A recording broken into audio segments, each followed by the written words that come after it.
Fala, estudante! Resolvi fazer uma homenagem à Catedral Metropolitana do Espírito Santo, que está para poder completar 100 anos. E vamos fazer dois vídeos.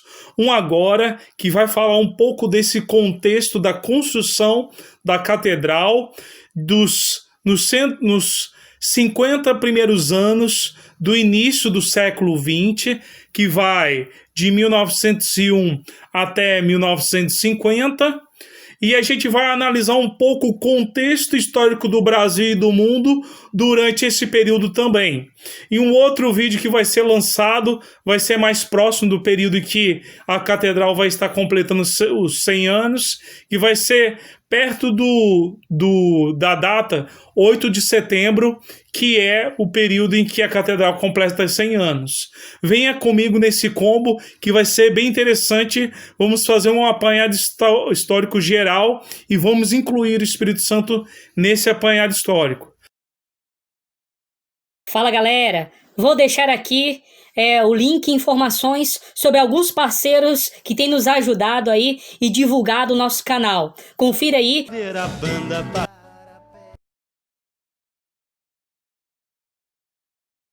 A Catedral Metropolitana do Estado do Espírito Santo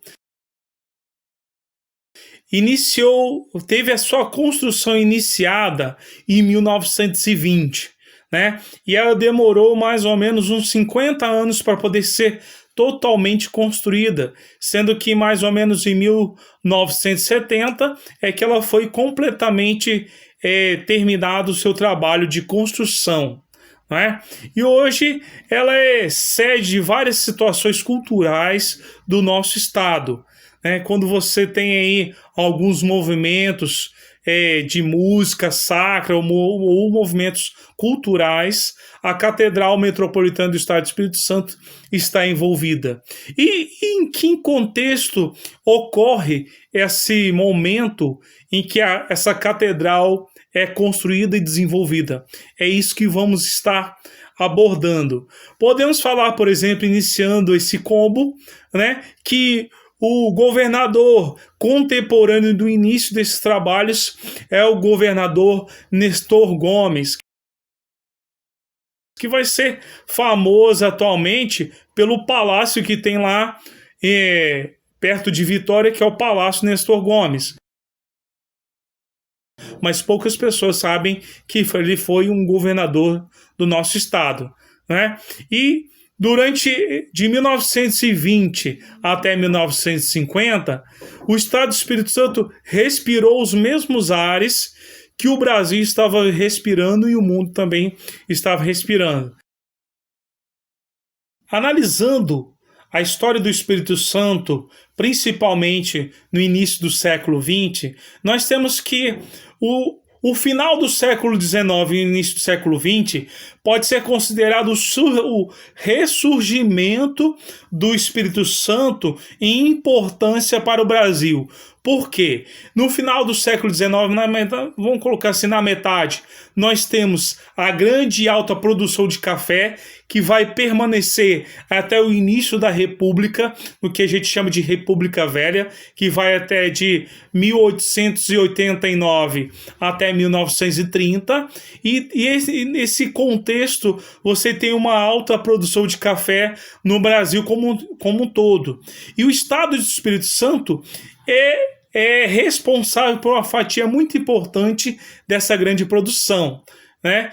Nos lugares em Linhares, em lugares onde nós temos lá as comunidades italianas e alemãs se estabelecendo, nós vamos ter essa grande e alta produção de café acompanhando esse período histórico.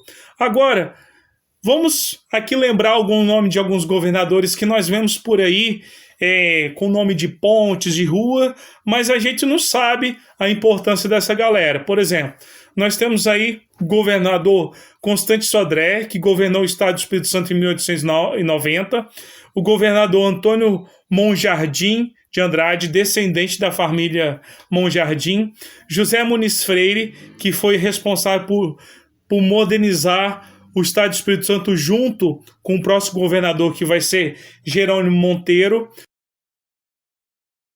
Você tem o Nestor Gomes, como eu comentei, que ele vai ser contemporâneo do início desses trabalhos de construção da Catedral Metropolitana de Vitória.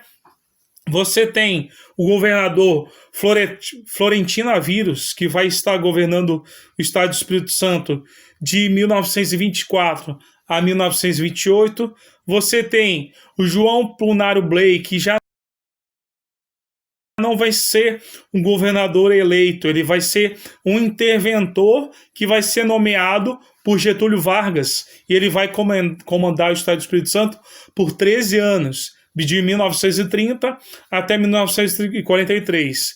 E nós temos também o Jones Santos Neves, vai estar comandando o estado do Espírito Santo entre 1943 até 1955. E por último, nós temos Carlos Lindenberg, que vai estar governando de 45 até mais ou menos ali em 1950. Vamos pegar o início da República.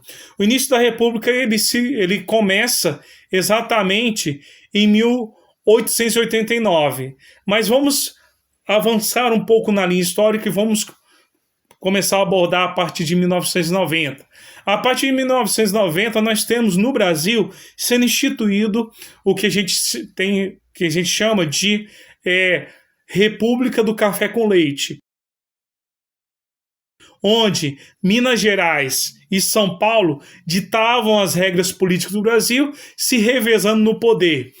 Quando você não tinha um político paulista comandando a presidência, você tinha um político mineiro comandando a presidência, ou alguém indicado por ele. E você tinha esse pleno revezamento. E esse revezamento se refletia nos outros lugares em que a produção de café e a produção de gado leiteiro de corte era muito importante. E aí você tem o estado do Espírito Santo nesse contexto, Muitas pessoas consideram o Espírito Santo como o primo pobre da região sudeste, mas não é bem assim, não. Se a gente pegar um pouco uma referência no passado, o imperador Dom Pedro II deu uma passada aqui nessas terras, exatamente no período de governo dele. Por que será que ele veio aqui? Porque o Espírito Santo chamava a atenção pela grande produção de café em que ele começava a se destacar já no período imperial. Vamos falar nesse momento sobre a modernização de Vitória. Essa modernização foi idealizada e planejada pelo governador Jerônimo Monteiro, que vai governar o estado do Espírito Santo de 1908 até 1912. Ele vai estar idealizando o seguinte, que o estado do Espírito Santo não poderia ter ainda mais aquela cara de estado colonial. Ele tinha que assumir feições modernas para entrar nesse século que se iniciava, que é o século XX, com toda a chance de crescer e se engrandecer entre os estados do Sudeste. E é por isso que você tem, por exemplo, ele alargando as ruas de acesso ao Centro Histórico de Vitória. Ele faz um trabalho muito interessante na construção e adequação dos portos do Espírito Santo para essa nova guinada, essa nova importância que o Espírito Santo vai ter nessa alçada de exportação dos produtos brasileiros e dos produtos capixabas, E uma das coisas que ele vai acabar fazendo é uma estruturação do quadro arquitetônico do centro de Vitória. O centro de Vitória que tinha uma configuração muito colonial, remetendo aos traços jesuítas, entre outras situações, ele começa a ganhar um estilo mais eclético. E uma das vítimas desse processo modernizador vai ser a Igreja de São Tiago. A Igreja de São Tiago, desde o século XVIII, ela era sede do governo do Estado do Espírito Santo e também era um lugar de referência na religiosidade do Estado do Espírito Santo. Mas, com esse processo de modernização, as atividades de fé começaram a ser abandonadas nessa igreja de São Tiago, e ela no período de governo de Jerônimo Monteiro, passou por uma reconstrução, por uma reformulação, e surgiu o que a gente tem hoje como sede do governo, chamado Palácio Anchieta, né? Vai dizer os historiadores que essa sede do governo do Estado do Espírito Santo é uma das sedes mais antigas que existe. Ela só mudou de nome, saiu da Igreja de São Tiago e passou agora para o Palácio Anchieta. De 1920 até 1950, períodos muito turbulentos no Brasil, né, e no mundo como geral. Você tem em 1929 a crise de 29, que vai pegar o mundo todo de surpresa, né? Todas as economias do mundo que eram fortes vão cair.